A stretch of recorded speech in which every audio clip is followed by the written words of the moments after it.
Riverside Heights was a city that sparkled like a jewel. Its tall glass buildings caught the sunlight, throwing beams of light across the streets. Fancy cars hummed along wide roads, their drivers often too busy to notice the people walking by. The city was a place of wealth, where money seemed to flow like water. Expensive shops lined the main streets, selling clothes and jewelry that cost more than most people earned in a year. Mansions sat on hills, looking down on the city like kings on thrones. At the heart of Riverside Heights was Nathaniel Westbrook, a man everyone knew. He was a billionaire, a name that meant success. Nathaniel had started with nothing. Born to a single mother in a small town, he worked hard his whole life. He built a tech company that changed the world, making phones and computers that everyone wanted. His mansion high on a hill was more than a home. It was a symbol of his victory.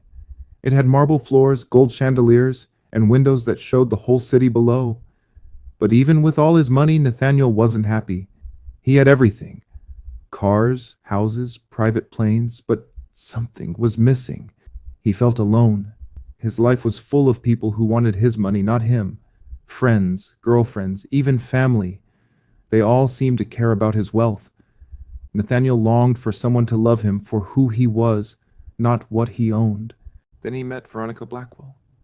Veronica was like a star in a dark sky. She was beautiful, with long dark hair and eyes that seemed to know your secrets. She came from a family that used to be rich, but had lost everything. Growing up, Veronica learned that beauty and charm were her best tools. She knew how to smile, how to talk, how to make people like her. In Riverside Heights, where status was everything, she was a master at playing the game. When Veronica met Nathaniel at a fancy charity event, she saw her chance. He wasn't just rich, he was the richest man in the city. To her, he was the key to getting her family's name back to the top. She didn't care about his heart or his dreams. To her, Nathaniel was a prize, a way to live the life she wanted. Their romance started fast. Veronica was good at making Nathaniel feel special. She laughed at his jokes, listened to his stories, and made him believe she cared. Nathaniel, who had been lonely for so long, fell for her. He thought she was different from the others. He thought she loved him. Veronica planned their wedding like it was a show. She picked the grandest venue in Riverside Heights, a huge hall with crystal lights and velvet curtains. Her dress was made by a famous designer, costing more than most people's houses. Every detail was perfect, not because she loved Nathaniel, but because she wanted the world to see her as the queen of his empire. In the middle of this glittering world was Emily, a maid in Nathaniel's mansion. Emily was quiet, someone most people didn't notice. She had grown up in a small town, raised by her mother, a seamstress who worked long hours to keep them fed. Emily's life had been hard, but it taught her to be kind, honest, and strong. She believed in doing the right thing, even when it was scary. Emily had worked for Nathaniel for 5 years. She cleaned his mansion, polished the floors, and dusted the endless rooms. She saw everything, but said nothing. To the rich people around her, she was invisible, just part of the house like the furniture. But Emily saw more than they knew. She saw how Nathaniel gave money to charities, how he treated his workers kindly, and how he never seemed happy. No matter how much he had, Emily noticed Veronica too. At first, she thought Veronica was just another rich woman, beautiful and confident. But as time went on, Emily saw things that bothered her. Veronica barely spoke to the staff. She gave cold looks or ignored them completely. When Nathaniel wasn't around, Veronica's smile disappeared. Emily started to wonder if Veronica's love was real. One evening, Emily was cleaning the library when she overheard Nathaniel talking to his best friend, Oliver. Oliver was a lawyer, a man who had known Nathaniel since they were kids. He was one of the few people Nathaniel trusted completely. "Maid, I'm worried about you," Oliver said, his voice low. "Veronica's not who you think she is. She's using you. She wants your money, your name, your life. She doesn't love you." Nathaniel laughed, but it sounded forced. "You're wrong, Oliver. Veronica's different. She makes me happy. She's not like the others." "Nate, open your eyes," Oliver said. "She's playing you. I've seen women like her before. She's after your empire, not your heart." Emily froze, her hands clutching the duster. She shouldn't be listening, but she couldn't move. Oliver's words hit her hard. They matched the uneasy feeling she'd had about Veronica for weeks. She thought about how Veronica acted when Nathaniel wasn't looking, cold, distant, like she was wearing a mask. Emily didn't say anything that night. She finished her work and went home to her small apartment. But Oliver's words stayed with her. She couldn't stop thinking about them. What if he was right? What if Veronica was lying to Nathaniel? Emily felt a weight in her chest. She cared about Nathaniel. He had always been kind to her, even when others ignored her. She didn't want to see him hurt. The wedding was getting closer, and the mansion was buzzing with activity. Florists came with truckloads of roses. Caterers planned a menu with dishes Emily had never heard of. Veronica was everywhere, giving orders, checking details, making sure everything was perfect. To the world, she looked like a woman in love, planning the happiest day of her life. But Emily saw something else. She saw how Veronica's eyes lit up when she talked about the wedding's cost, not about Nathaniel. Emily tried to push her doubts away. She told herself it wasn't her place to judge. She was just a maid. What did she know about love or rich people's lives? But the more she watched, the more she noticed things that didn't add up. Veronica never asked Nathaniel what he wanted for the wedding. She didn't care about his favorite flowers or songs. It was all about her. Her dress, her guests, her moment. One day, Emily was cleaning Veronica's dressing room when she found something that changed everything. Hidden in a drawer, under a pile of silk scarves, was a letter. Emily didn't mean to read it. She knew it was wrong, but the paper was open, and the words caught her eye. The letter was from a man named James, someone Veronica had dated before Nathaniel. It was dated just a few months ago. "Veronica, you're brilliant," the letter said.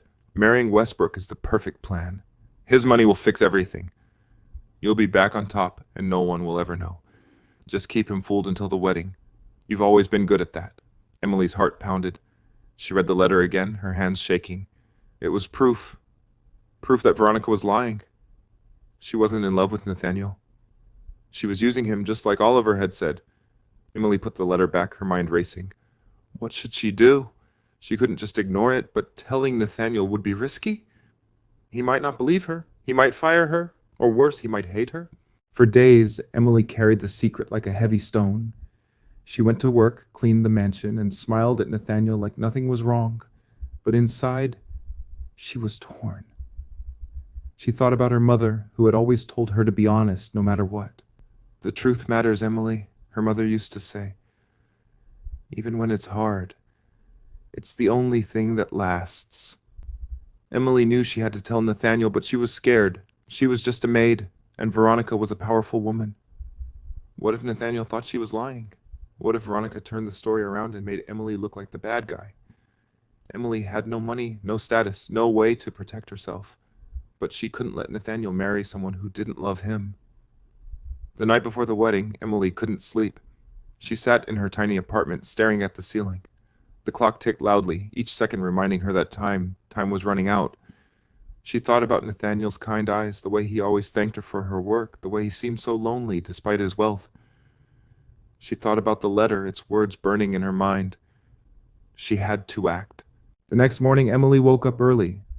Her stomach was in knots, but she felt a strange calm. She knew what she had to do. She put on her maid's uniform, the same plain dress she wore every day, and went to the mansion.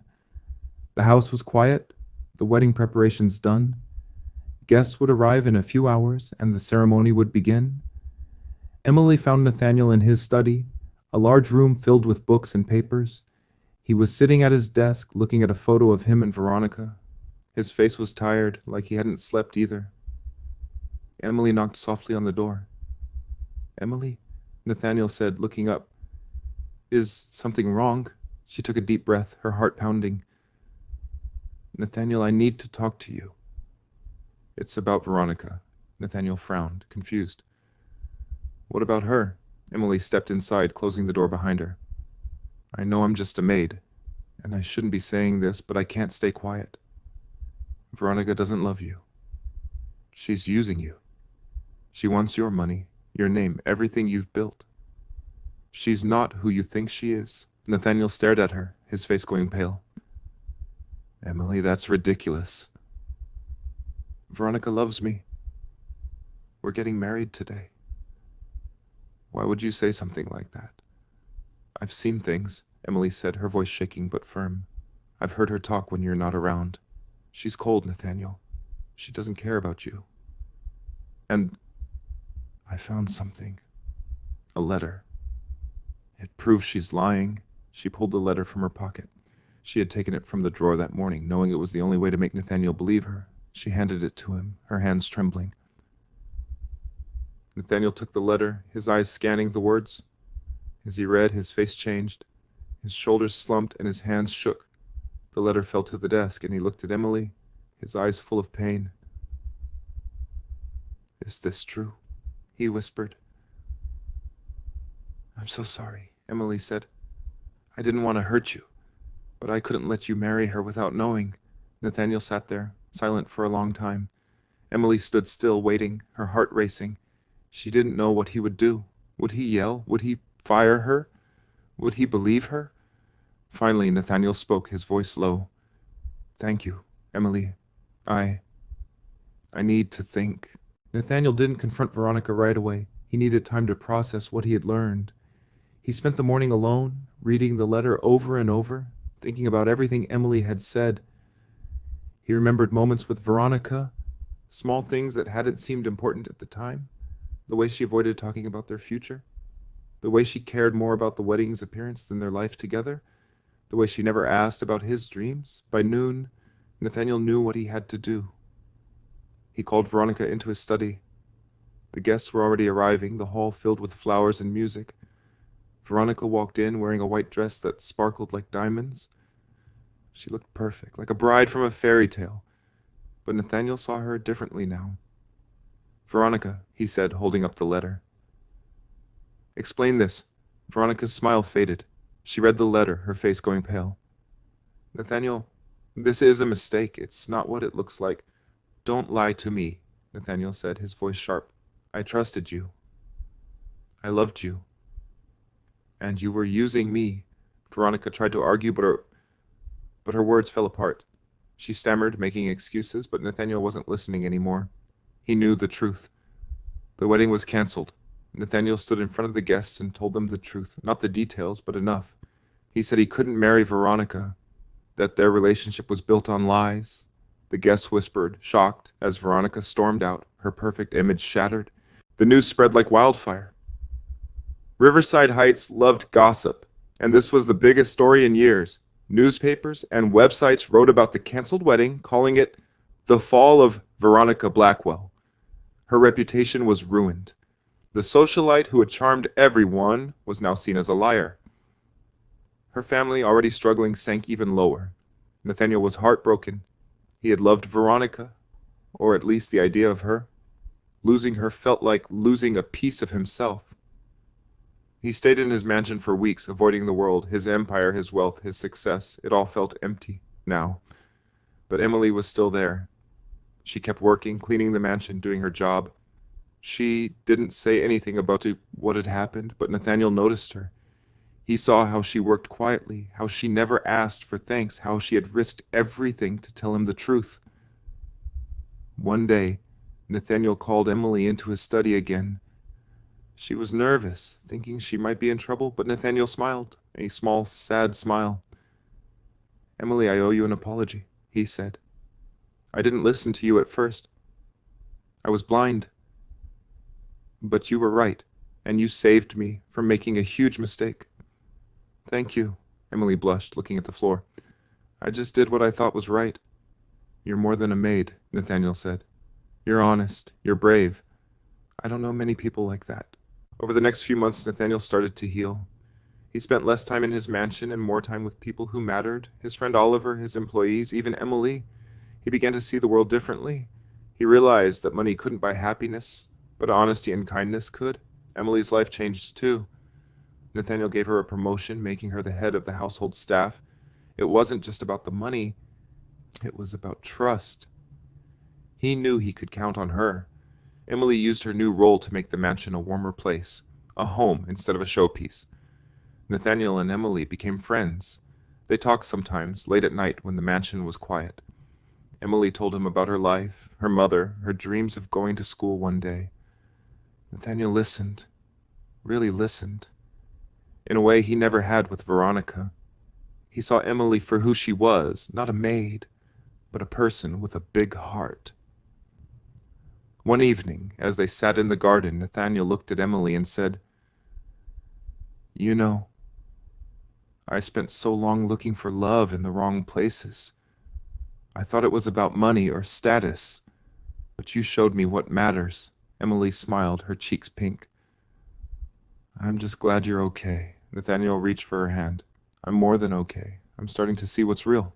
Riverside Heights kept shining, its glass buildings and fancy cars still moving fast. But for Nathaniel, the city looked different now. He didn't care about being the richest or the most powerful anymore. He cared about the people around him, the ones who were honest, the ones who stayed. Veronica tried to rebuild her life, but it was hard. She moved to another city, away from the gossip. Some said she found a new man to charm, but no one knew for sure. In Riverside Heights, she was just a story now, a warning about lies and greed. Emily kept working, but she wasn't invisible anymore. The other staff looked up to her, and Nathaniel relied on her. She saved some of her money, hoping to go to college one day. She wanted to be a teacher, to help kids like her who grew up with nothing but dreams. Nathaniel started giving more to the city, not just money, but time. He built a community center for kids, a place where they could learn and grow. He named it after Emily's mother, a woman he never met but felt he knew through Emily's stories. One spring day, Nathaniel and Emily walked through the community center. Kids ran around laughing, their voices echoing off the walls. Emily watched them, her eyes bright. "This is amazing," she said. "You're doing something good." "We're doing something good," Nathaniel corrected her. "I couldn't have gotten here without you." Emily laughed, a soft sound that made Nathaniel smile. He looked at her, really looked at her, and saw something he hadn't seen before. Hope. Not just for himself, but for a future where trust and kindness mattered more than money. As they stood there, the sun setting over Riverside Heights, Nathaniel felt something new. It wasn't the loud, flashy love he had thought he wanted with Veronica. It was quiet, steady, real. He didn't know where it would lead, but for the first time in a long time, he wasn't afraid to find out.